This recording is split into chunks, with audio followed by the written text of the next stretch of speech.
One of my favorite pieces of ancient poetry does not come from a book. It's actually from a dusty set of old clay tablets called the Baal Cycle that date back to around 1600 to 1500 BCE. Now, in modern day, it seems like we have no problem revering, if you will, characters like Odin or Thor or Zeus, Roman, Greco-Roman, Greek, Norse in our movies. We wear them on our t-shirts. They're in our books, TV shows, with no problem. Even Christians seem to eat this kind of mythology up. But whenever it comes to the ancient Ugaritic myths, to the Canaanite pantheon, all of a sudden people's stomachs sour. What's the dealio? Why? I mean, the Ugaritic texts are just as old. Like the gods from Canaan are just as old, if not older, than some of those gods. But the way they're portrayed in the Bible, the writers of the Bible, have made everybody dislike them. They've mischaracterized everybody. No one's interested. But they're so cool and so dynamic. There's not much. There's not a lot there. There's, I think, maybe 4-ish myths in total, and then other like literature, religious literature, etc. Even a song. Yes, we can talk about that more later. I know I have a video somewhere about that. I hope that wasn't loud. I can pop that up. I could pop that up there.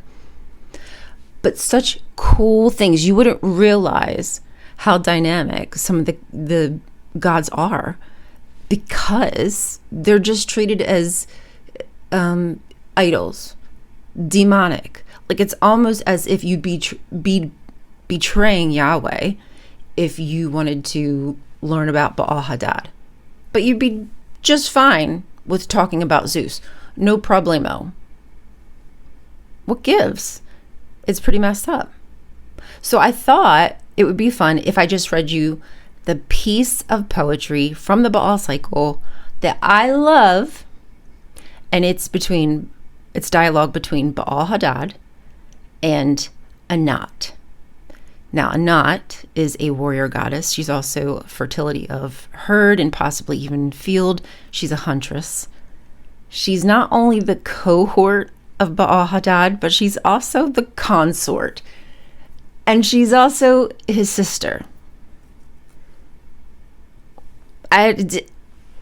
You can do whatever you want with that. Hey, Zeus got down and dirty too. So don't judge.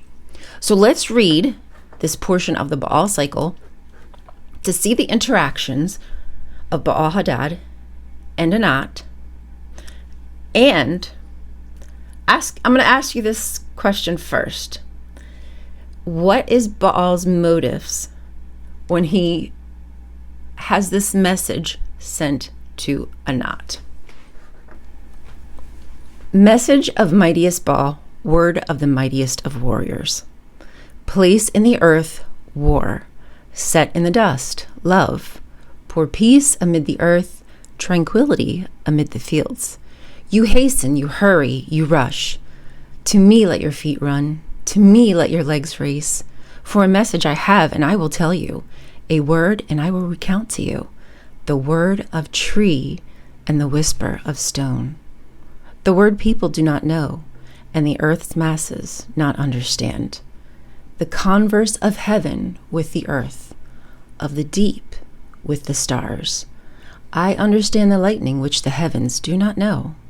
Come, and I will reveal it in the midst of my mountain, divine Saban, in the holy mountain of my heritage. Ooh, that gets me right in the feels. It almost feels kind of romantical, doesn't it? So Baal Hadad has sent this message through his messengers, who are now going to find Anat, and they're going to deliver this message. So, and adolescent Anat answers. The in-law of the peoples responds.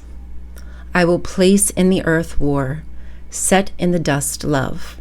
I will pour out peace amid the earth, tranquility amid the fields. May Baal set his bolts in the heavens. May Baal radiate his horns. I will place in the earth war, set in the dust love. I will pour peace amid the earth, tranquility amid the fields. This emotional moment in the Baal cycle is loaded with symbolism and with meaning. There is a lot of deep-seated, connected ties there. Trust and intimacy. He's going to whisper to her. So there's going to be a close proximity of the two war gods to each other, right? This is love imagery of two very fierce and feared gods in the Swana region, in the Southwest Asia, North Africa region. Some people call it MENA, some people call it the Middle East. Anyway, I digress. It's a little window into the soul of that relationship that never gets talked about. Now, just after this interaction, after Baal calls for Anat to come to him, after he sent the messengers, and after she arrives, he does obeisance, he welcomes her, he does like the normal, she washes herself, like ritual washing and as such. But he then asks her for help. Okay, that's fine. No biggie. But were you saying all those sweet words because you wanted something? Is this like typical dude ski things?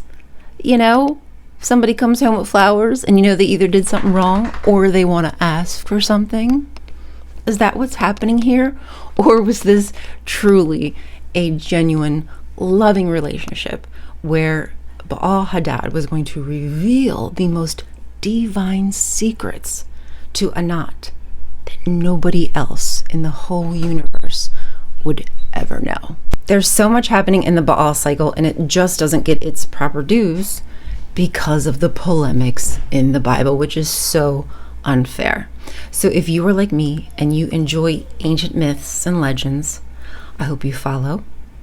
Give this video a like, a comment, and let me know what you want to learn about the Canaanite pantheon. I'm Ryan. I love all things culty. I'll see you guys soon. Bye.